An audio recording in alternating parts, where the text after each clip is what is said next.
Hey, welcome to Universal Recovery. Wait a minute. Surely not 3 weeks in a row. 3 weeks without TJ. Well, I can't handle it. Can you handle it? Can you? Hey, TJ! It has been a while. I mean, I was just trying to reflect back how many weeks I wasn't with you, so I'm really incredibly grateful to be here with you right now. Really good. You know what? You're nearly as brown as me, TJ. Have you been somewhere on the sun? I mean, ladies and gentlemen, look at T. He's been on holiday. I thought you went for work. I thought you went branding, conscious recovery, showing the modality of all modalities. And I think you've been to Hawaii or something, huh? It's a rough life here in Southern California, and we were all week last week in Malibu doing training. So I suppose I might have gotten a little bit of sun in the midst of all the work we were doing. You look amazing, Glow. Amazing. Well, welcome back. You've been really, really missed for sure. Jed filled in. In fact, this would have been. It seems 3 weeks you've been away because I'm sure prior to that, Jeremy was it Jeremy, and then I think so. Have you been back? Yeah. I think it's been a while. I mean, I think I missed two, but I'm not sure. Well, look, welcome back. I mean, I'm sure everyone of our viewers have missed you like I have. I mean, just to give you an idea, we had the wonderful Jed, who was the guest a couple of weeks ago, and he brought so much passion and so much realness and rawness, and it was quite refreshing to have him on Universal Recovery. And last week, as I mentioned to you off air, I had my daughter on, and that was a total different energy. It was quite a powerful energy, but I did it because I wanted to give the message to people that, you know what, this is how it can affect other family members and loved ones, and this is how you can come out of it. So it's more about giving a message, I hope, like what I'm about. Jed, what's happening, guys? Welcome back, TJ. You don't mean that, Jed. You wanted TJ's spot. I know you wanted TJ's spot. Thanks, Jed. I'm sure Jed. Well, thank you for the welcome. So firstly, how was your trip? What did you get up to, and what were you doing again with different treatment centers? It's been an incredible few weeks. I was on the East Coast doing trainings in New Jersey and Maryland. And then last week we were in Malibu 4 days in a row doing trainings with Cliffside Malibu and Authentic Recovery Center. So we have been busy spreading the love, if you will, of conscious recovery and certifying more treatment programs. So really, really grateful and happy to say that conscious recovery is now nationwide. We were in Texas for a week too. So I think since you and I spoke, maybe all of those programs have happened, but we've done East Coast, Texas, and Malibu in the last 3 weeks. Do you think I could be the lucky charm? I think you absolutely might be, Saf. And then we just, next is the UK, and then I know for sure you're the lucky charm. I need to get us out there. Yeah. I've got messages on my private, that's us there, because I don't get them all here. So just to let you know, Kimberly says, "Yippee! Hello, TJ." Yay! Hi, Kimberly. Hello, Saf. Hello. I'm so extremely excited. She says, "Can you see my comments? Love you both. I've got my ears open." Well, I can, Kimberly, I can see your comments on my phone because it's on a different platform. But on this particular platform that we're streaming out of, I can't. But I'll try and keep an eye out for your comments on this platform. But welcome, and always lovely to have you. And she says, "Congratulations and fabulous."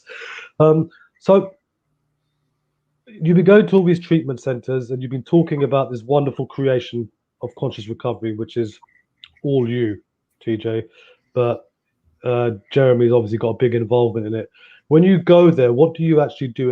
Are you training the staff? Are you talking to the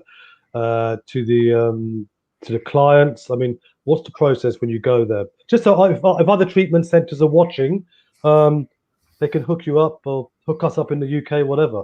Yeah, thank you. So when a treatment program becomes a conscious recovery certified program, they have the ability to use the curriculum that I've developed over the last 15 years. And also I go in and do a training, a full day. It's really a day and a half training with all the staff. Don't meet with clients at this point, especially with some of the COVID restrictions.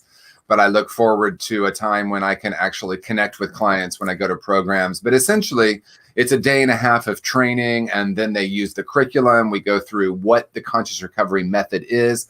but mostly it's actually a shift in the paradigm. It's a shift in the way we view and treat our clients. That's the foundation of conscious recovery. How do we start to look at our clients through the lens of wholeness rather than brokenness? So that the day one of the training, we're really just doing experiences of what it means to hold space, what it means to view our clients through the lens of wholeness. And then from there, how do we actually get down and help our clients heal from the underlying root causes? You know, you and I have talked about this a lot, but most treatment just continues to treat symptoms and behaviors. And then they come back, you know, for 3, 4, 5, 6 different treatment episodes. So conscious recovery is intended to help treatment programs actually help their clients heal.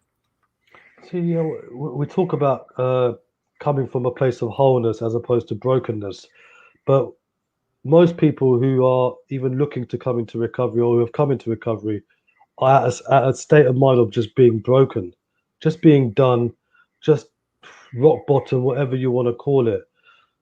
How do you shift that paradigm from being so down, so broken, so devastated with all the destruction you've caused to people around you, all the destruction you've caused to yourself, financially, emotionally, always? How do you shift that? How can someone become whole after having all that guilt and shame? Because I've got some clients who keep on beating themselves up, and thinking, how do I get out of this?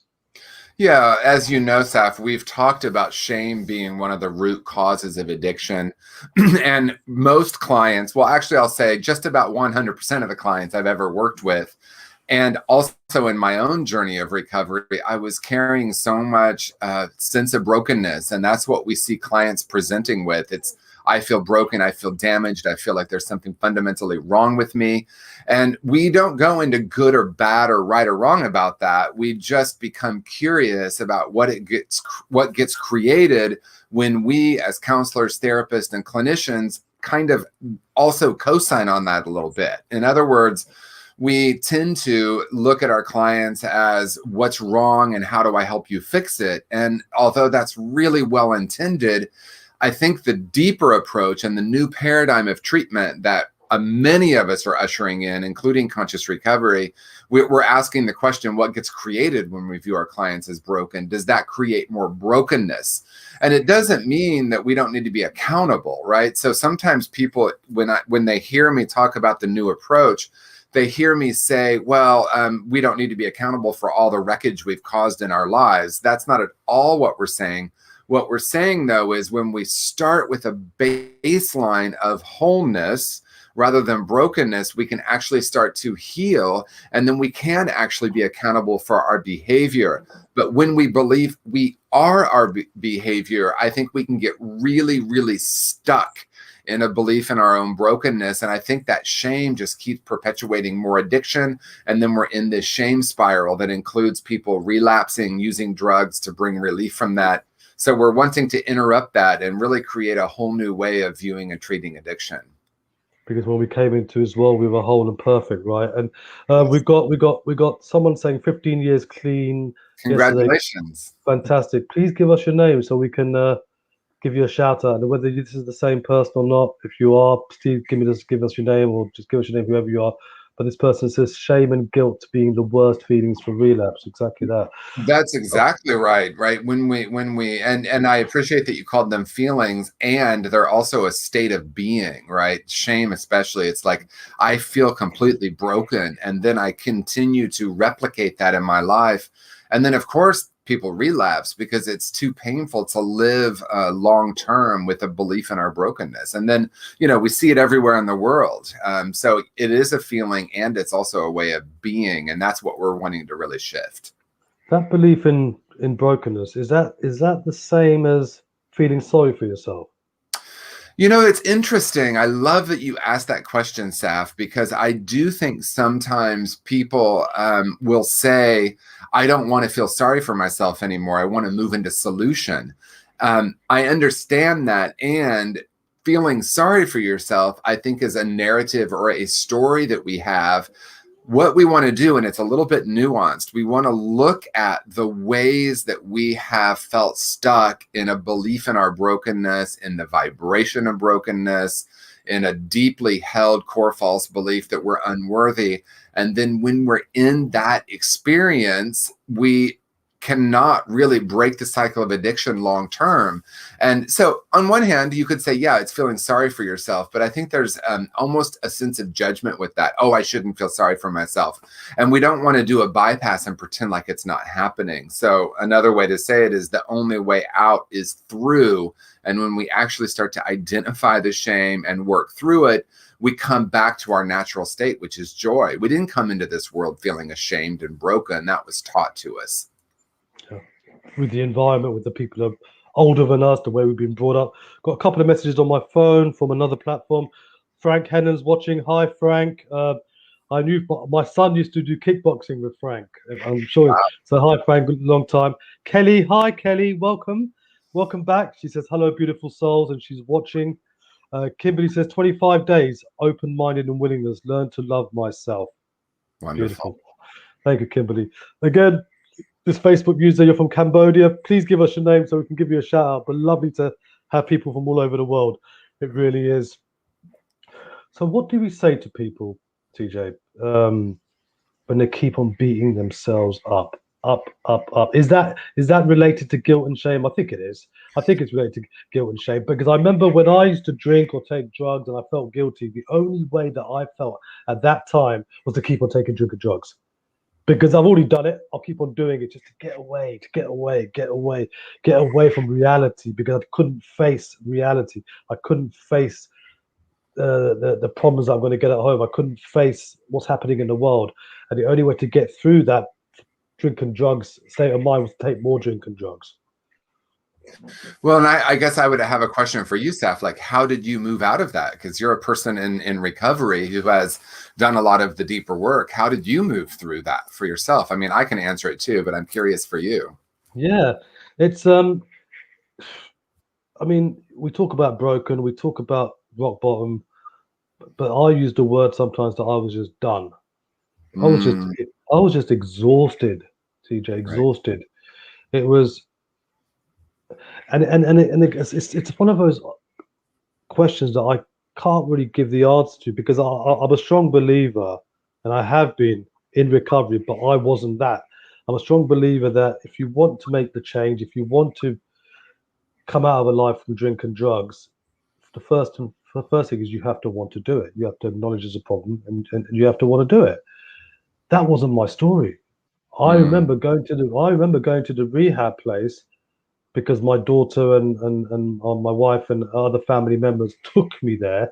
And I remember walking up those stairs. I think I've mentioned it to you before. Walking up, I had no intention to give up whatsoever. I was doing the same manipulative, selfish, mindful thinking that I'll tick the boxes, I'll keep them sweet, fly the flag, as I say, go in the room, pretend it's all lovely now, and carry on in my lifestyle. But when I got in that room, I just broke down for 20 odd minutes. And the key worker didn't even say anything, really. I just broke down. And I think that was the point. I mean, the day before I was arrested, the week before I was arrested. But that was the point when I said to myself, I felt that this is it. I'm done. So I never came into recovery because I wanted to, but then I did when I just broke down. I love that, because you're speaking to something that's so fundamental in my experience too. And that is, it's not really what we say to people, it's how we be with people. And I'm going to guess that even though there was a large part of you that was resisting and you had your plan, I love that, right? The plan is, I'm going to check the boxes, I'm going to do all the things, and then I'm going to get out and do what I want. And that's what a lot of us have happening when we're in early recovery. But there was something that happened for you energetically, right? You walked into some kind of energy field that, for me, the way I would say it is a frequency of love, right? Love and acceptance and openness. And when we have that experience, I had that experience too at 7 days sober. I remember I remember really clearly, like it was yesterday, feeling this experience and just sobbing and sitting on my couch and thinking, oh my gosh, I can finally surrender. And that was the moment when I could become willing to do what it took to stay sober. And there is a little bit of a mystery in what makes some people willing and some of us not willing, and how some people can go on for years and years and have all these consequences, but don't have the surrender. And so in some ways, I think it becomes a bit mysterious. But for me, I think I look at myself and everyone else as there's a part of me that wants to heal, and there's a part of me that wants to keep doing what I'm doing.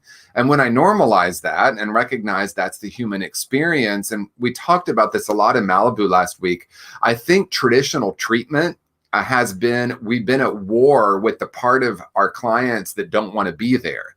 We end up going to war with that. How do we break that down? How do we work with that? And what I'm saying, and what conscious recovery is saying, is let's not be at war with anyone or anything. Let's be curious about the part of our clients that actually want to be there, even if it seems small or it seems obscured. I mean, of course, there are people that are sent to treatment by the courts. There are people like you or family members, basically, I don't know what they said, but it's basically like you're going to do this, right? There's still a part of you that wanted to be in that room.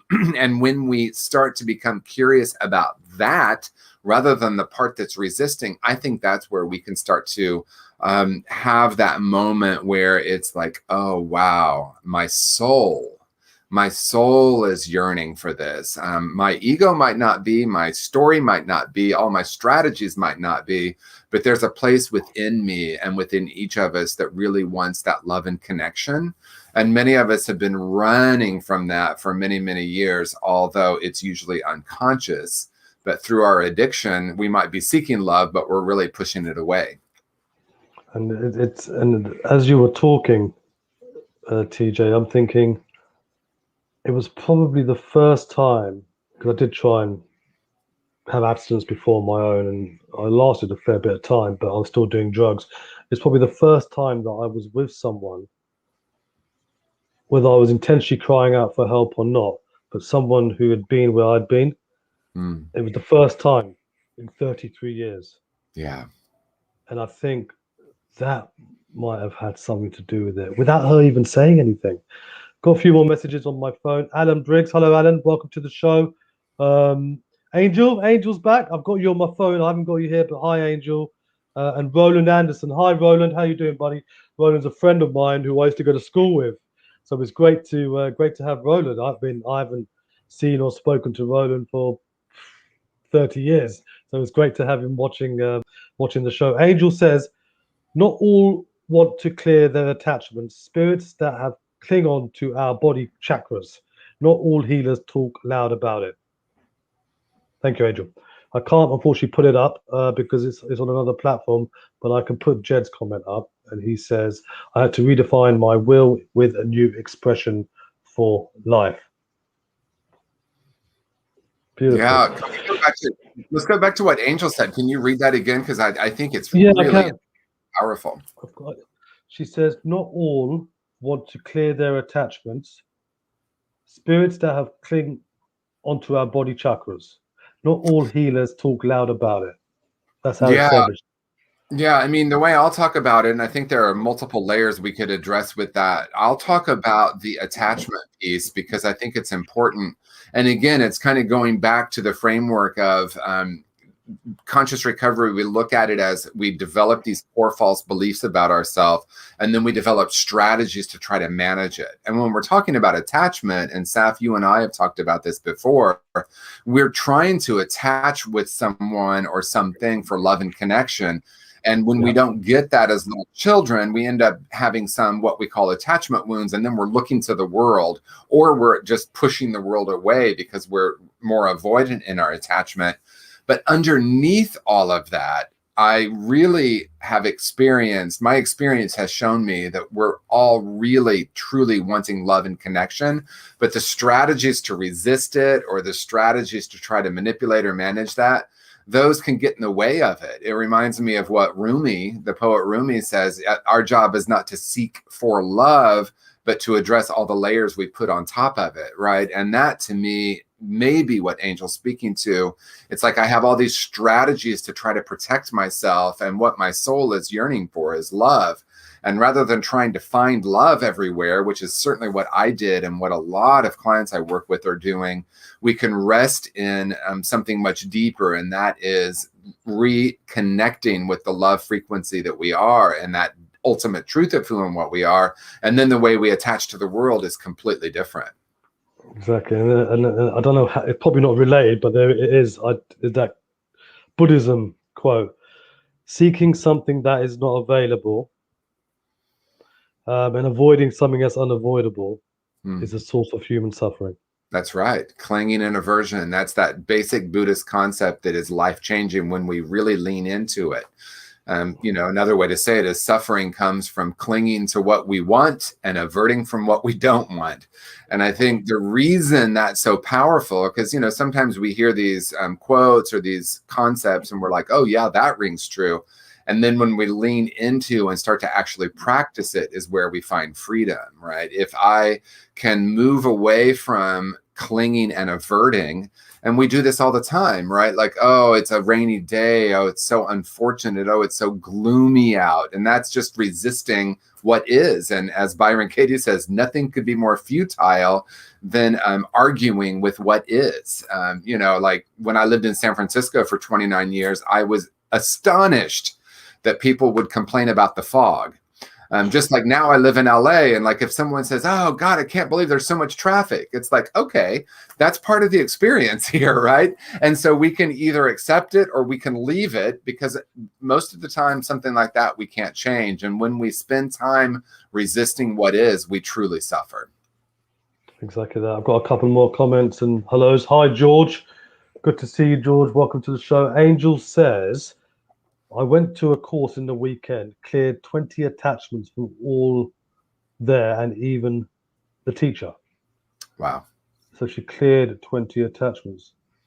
Is there a thing in conscious recovery that helps us clear attachments? I mean, should we have to clear attachments?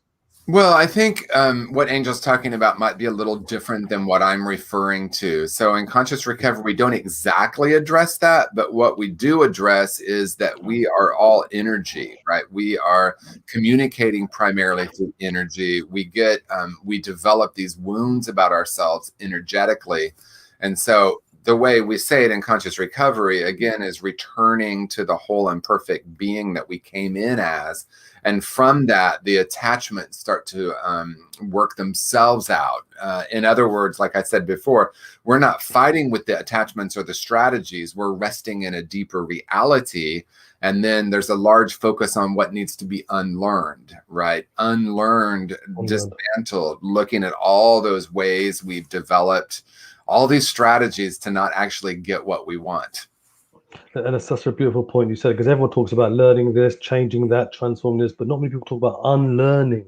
Right. Unlearning what needs to be unlearned for you to move forward. Angel says clearing attachment is spirits that have clung on. And then she goes, they talk their story and let go. Yeah, and I'll just, to be transparent, it's kind of not my realm. I know a lot of people do that work. There are healers that do that. I'm thinking about my friend, Dr. Adriana Popescu, who does work with communicating with other entities and how they do attach to us. It's very valuable and not really my wheelhouse. So I don't want to speak to it when I would just be saying things that might not really be useful right now. But there are people doing that amazing work. And I agree, not all healers are talking about that, and maybe myself included, but there are people who are in that conversation, and I really appreciate it.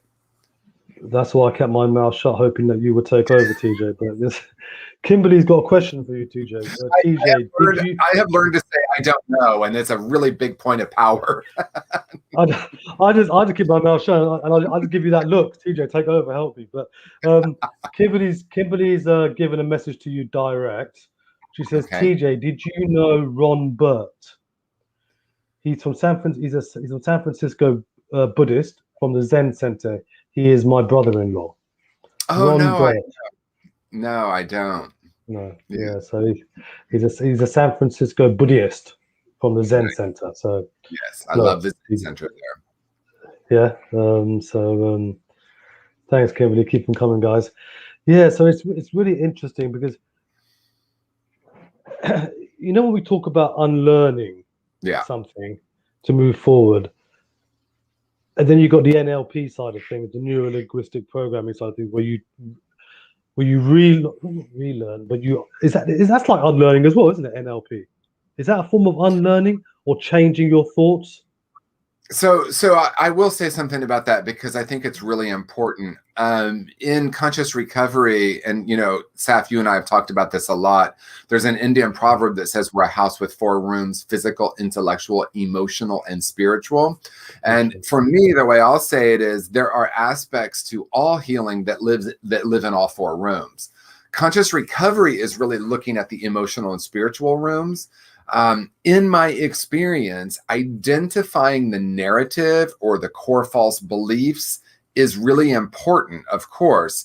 And we can do healing in the intellectual room. In other words, we can question the story, we can rewrite the story, we can become aware of the narrative, we can create a new narrative. What I'm saying is that in addition to that, we want to go deeper. We want to look at what's trapped in the unconscious. And then in that way, it's not so much a thought as it is a way of being and seeing. And again, we only communicate verbally about 10% of the way we communicate with the world. And so if we're only looking at the intellect, which of course is important, we might not get the whole story or the whole healing that's possible. And the work with conscious recovery is to identify the core false beliefs and the narrative. The fundamental question, or maybe the $1 million question, is what do we do with it? And of course, reframing is an important step, and it goes much deeper. It's really about looking at the unconscious. You and I have talked about the inner child work or the self-parenting, really being aware of that frequency field. And then that's why with conscious recovery, this extra piece of getting back down to or having the great remembering of our ultimate truth, that's where it's different than a lot of the psychological models. Most models focus only on the mind, or the action, right? Symptoms and behaviors, thoughts and behaviors, important, and there's something much deeper. And when we really know very deeply that there's a core within us that's unharmable, we can really start to heal ourselves in a really different way, and we get down to what's trapped in the unconscious. I'm letting you take over the show. I'll ask you this. Let's talk about unharmable. Before we do that, hi G, welcome G to the show. G came into recovery about a year after I did, I think, give or take. So good to see you, G. Kimberly says, okay, he has passed. I feel like the angel's guidance. You have come to me in teaching. Thank you. Guidance, I love your teaching. I would be a mess without this in a small time. Angel says, pamper our inner child with love so it walks with us. And that's beautiful. Right. That's beautiful. Because when I did the inner child work, I think I've mentioned this to you, it was so powerful and so profound. I think I spoke to Debbie G, and I said, I've got to chat to TJ and let him know. I think I might have given you a message to let him know that I've just done this, and I was nearly in tears. Yeah. It was so emotional because even thinking about it now, I went back to that a traumatic event, and I was in that place, and the smells and the people and as much as I could remember, and I was going through that particular trauma, which in this case was abuse to myself. Yeah. And I went there as my adult self and sat next to my younger self. And wow.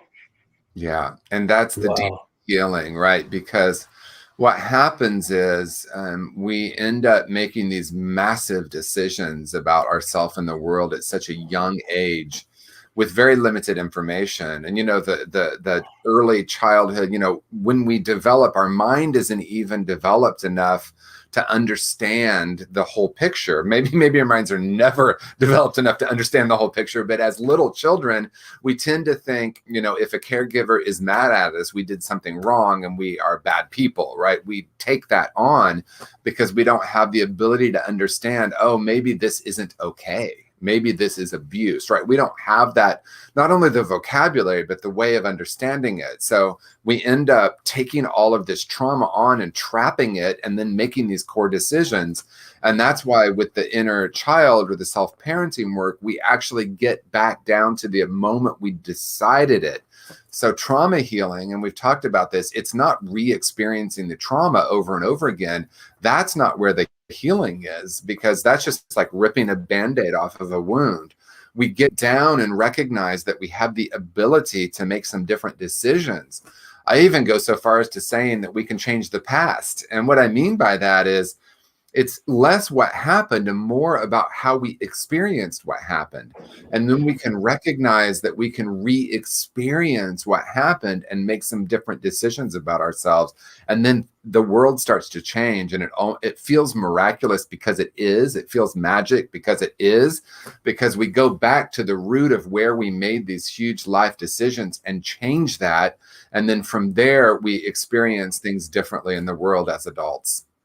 So what we're saying is that we can't change the physical past, what happened, but what we can try and attempt to do or work through our thinking about what the past was, our thinking about the trauma, our thinking about not staying in the rut, acceptance, or whatever it may be, how it served us today, how it benefited us, whatever it is, we can change that mindset, which will hopefully help us move forward.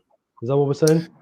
Yes, and not only the mindset, but also the experience, right? Because that's even more powerful than the thought. So, you know, when a small child has a traumatic experience, we shut down, right? We go into survival mode, and we might not even be aware we did that, but we either, you know, we might reject or we might numb out. That's why people, you know, have repressed memories. We numb out as a survival. When someone, you know, has a car accident, they usually don't remember what led up to it or what happened right after it. That's because there's a mechanism that goes into survival. You know, I'll tell a brief story because I think it really is a great example of this. At one point, I had a Vespa in San Francisco. It's a little bit of a recipe for disaster. I loved it, but I did have a couple of accidents. And on one of these accidents, I broke 2 vertebrae in my upper back. Wow. And at one point, my doctor said the vertebrae are at a point where you can start getting deep tissue massage because it was so painful. And my massage therapist said the interesting thing is the vertebrae have healed, but all the muscles around it don't know that yet, right? So they're tight, trying to protect it. And I thought, whoa, that's such a metaphor for emotional and spiritual healing. Even though the event, you know, we're not in the traumatic event that happened, we're out of the situation, but everything in our psyche, in our emotional and spiritual world is still trying to protect it, because in our body, we don't have the ability to differentiate what was happening when we're 7 and what's happening now. That's why Dr. Gabor Mate says, trauma is not a memory, it's a reaction, because everything tightens up to try to protect something. And so in my physical example, you know, the massage therapist started working out those muscles so they could relax. The vertebrae were already healed. And using that as a metaphor, or emotionally or spiritually, that's the work that we do. We start to recognize that we're not in the middle of the trauma anymore. And the only reason it's still alive is it's been trapped in our bodies, our unconscious, our thoughts, our emotions. And so the healing is really like that metaphorical massaging all of that and allowing that to come out. And again, it's physical, intellectual, emotional, and spiritual. The healing is in all 4 of those rooms. You know, when the incident I'm talking about, when I was the parent going to my child's self, Yeah. That particular moment, I couldn't fight and I couldn't fly. Right. I just froze. Correct. I couldn't get out of there, and I couldn't fight against it. Yeah. I was helpless. I couldn't do anything. So I just had to stay there. That was tough. Yeah, and that's why with conscious recovery, we focus a lot on the freeze, because I do hear a lot of people saying we go into fight or flight response. And I want, obviously I'm not the only one saying this, but I always want to bring in the freeze, because we usually do fight, flight, or freeze. And especially if you look at physical and sexual trauma as a small child, freeze is often the response, because we can't get out of the room. And of course, we can't fight someone that's much bigger than us, right? So that freeze is really powerful, because again, we froze to survive. And that's why a lot of people say it's like I was floating above the room watching the event happen. It doesn't feel like it happened to me. It feels like I was watching it happen. That's because we actually check out, we freeze. We can't physically run out of the room, so we emotionally and spiritually run out of the room, if you will. But the issue with that is that becomes a conditioned response, and it's not conscious. So we have an event in our lives that reactivate, the traumatic experience, and we find ourselves freezing or numbing out, and then we're not sure why. And then we try to develop all these strategies to try to not be numb, but what we're saying is, let's get down to the original wound and let that little child self within us know that they're safe and that it's okay to feel numb, that it's okay to check out. And then we can get into the actual emotion that couldn't be felt then, right? Because it's probably fear or sadness or anger or rage or hurt. And the numbing or the freezing is us surviving. So later we think, if we feel any of this, we're going to die, and that's why a lot of times we literally have an emotional response where we freeze when things get intense, because we have a belief, but more of an experience, that if we feel it, we're not going to be safe, because we weren't safe at the time.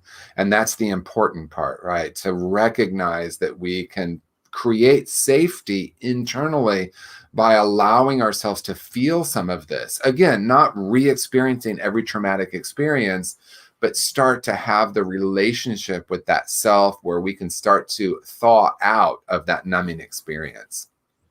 It's beautiful. It's beautiful. The way the conscious recovery also attacks that and addresses that is just so wonderful. And again, the inner child thing. I remember talking to myself when I was doing this work, and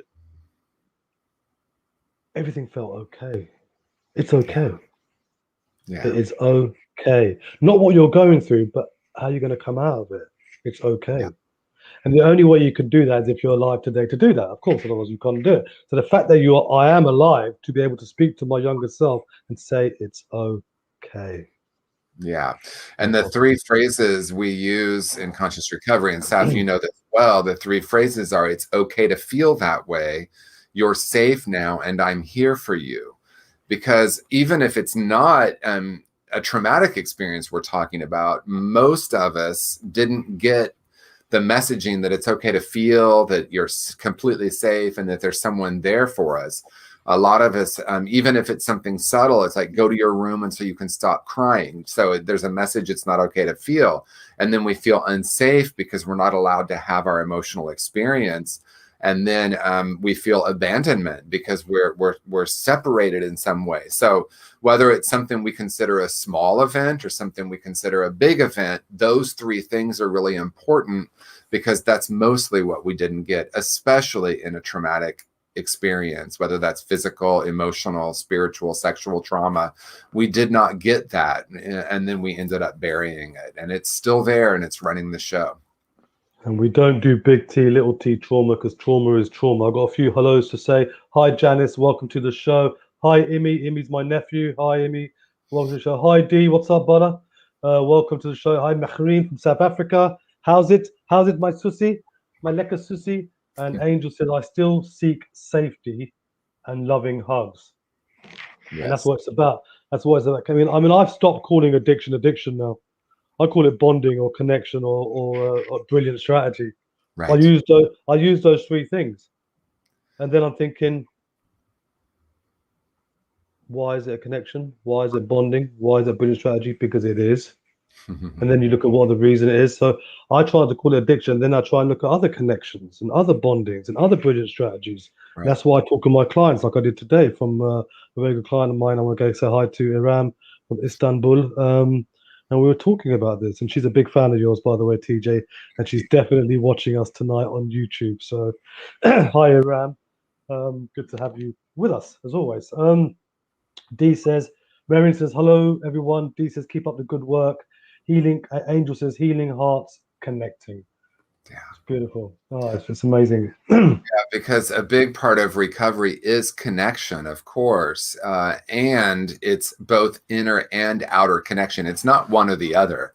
You know, we sometimes say, you know, we can't love others till we can learn to love ourselves. And it's also about letting people love us, right?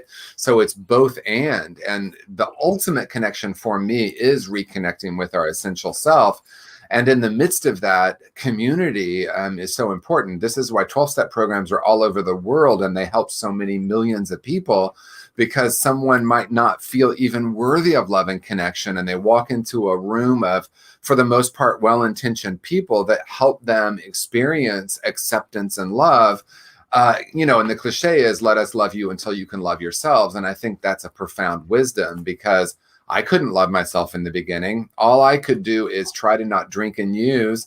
And to the best of my ability, and my hands were up, and I'm doing this very consciously, I was like, oh God, please don't love me.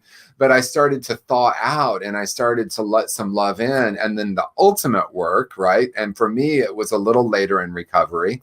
I don't think it needs to be, but for me, it was, you know, 18 months, 2 years in, where I started realizing that the ultimate connection was reconnecting with my spiritual self, or my essential self. And for me, that was a bit of a process, but it definitely did start with creating some external safety in my life.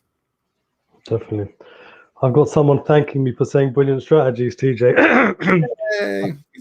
I'll take that. I'm not sure who you are. Hi, Mel. Love your words, Saf. Calling addiction bonding. Brilliant strategy. That was all mine, Mel. Trust me, that was all mine. And connection. Brilliant strategies. Definitely all TJ's. But it is a bit, as Dr. Gabor says, it's not why the addiction, it's why the pain. Right. Right? Why the pain? And why the pain? And that's what we use as a connection, or that's what people do.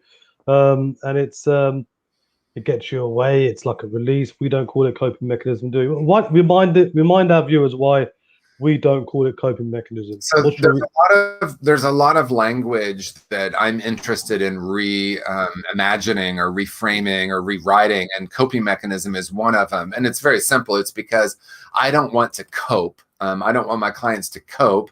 I want people to thrive, to have love in their lives, to have very deep connection with themselves and others. So a brilliant strategy takes the judgment out of it, and then starts to look at the question, explore the question, is it still brilliant? And is there a better way to get what I truly desire? So addiction is a brilliant strategy. And for many of us, it was quite brilliant in the beginning. It literally saved my life. And I mean that very, very deeply. Of course, then it started causing problems, and it wasn't giving me the love and connection I wanted. But in the beginning, it was quite brilliant. We're going to finish off with one last message, because time flies by as always. And we will look at doing it for an hour, because in the US, the clocks have changed. So I brought it back an hour just to accommodate the United States of America. But we change our times on the 28th. So we'll converse then. Angel says, I'm open to be loved. Mahrin says, hello, my brother. Love this platform. Healing is all about facing the realities openly. And yes, that connection with your inner being and your self-worth is crucial to self-growth. Yes, no to cope. Yes to heal and thrive. Awesome. Nope to cope. I love that. We could say nope to cope and nope to dope. Yeah. I've had a fair bit of that. Thank you, guys. It's been another great show. I'm getting interviewed by Dr. Marissa on Friday. TJ. That's wonderful. I know. I was telling my husband, Will, two worlds colliding in the most beautiful way. I love Marissa. Now I live near her. We haven't seen each other in person yet, but we're overdue for a walk on the beach. I think she wants to ask a favor from you as well, but I'll let her do it because she wanted some help in LA. So I said maybe TJ might have some contacts in that. So perfect. To try and connect with her, she wanted someone to get involved in some kind of project. But yeah, so guys, watch me for Dr. Marissa on CNBC and NBC Radio live on Friday, and it's 10 p.m. UK, and I'm not sure what time it is Wait, so it'd be 6 p.m. Eastern, and it will be 3 p.m. 3 p.m. Pacific. So check us out there. It'd be great. And also, TJ, my book is ready. Yes. Right? It's ready. So I'll probably. I mean, I'm going to talk about it on the show on Friday with Dr. Marissa, but I'll probably mention it, and I might even have a hard copy like this, one of these ones, next Monday. But it's an autobiography, and it's a lot about my story. But the whole reason is to get, the reason for the book is to show people that you can get out of it, and there are tools, and you can have a lovely life once you're out of the madness. Out of the madness. That's the name of my book. Out of the Madness, a Message of Hope. So hope you guys enjoy it. If you want to get a copy, let me know. Go for my website. But we'll sort about it like us. It's not public yet, so don't try and search it just yet. But you might find it. Well, congratulations, and I'm looking forward to watching your interview with Dr. Marissa. Yeah, you're going to love it. It's going to be on Facebook as well and YouTube, but obviously it's on radio as well. So it's I'll wear my best suit and tie for her. Not that I wouldn't wear it for you, TJ. Yeah, but we do this all the time. So all the time, yeah, exactly. So thanks a lot, TJ. Are you here next week? We got you next week? Yes, I'll be here next week. Brilliant, guys. Guys, thank you for watching us. Again, I've got a show on Thursday with a wonderful guest, and that'll probably stay at 8 p.m. UK time. We're probably not going to change that, so please work out what time it is. Wherever you are, inspirational people, inspirational stories of spirituality gone wild. This has been Universal Recovery. This has been Spirituality Gone Wild. I've been Saf, and of course TJ, as always. Welcome back. Do we have a message? Should we read this last message?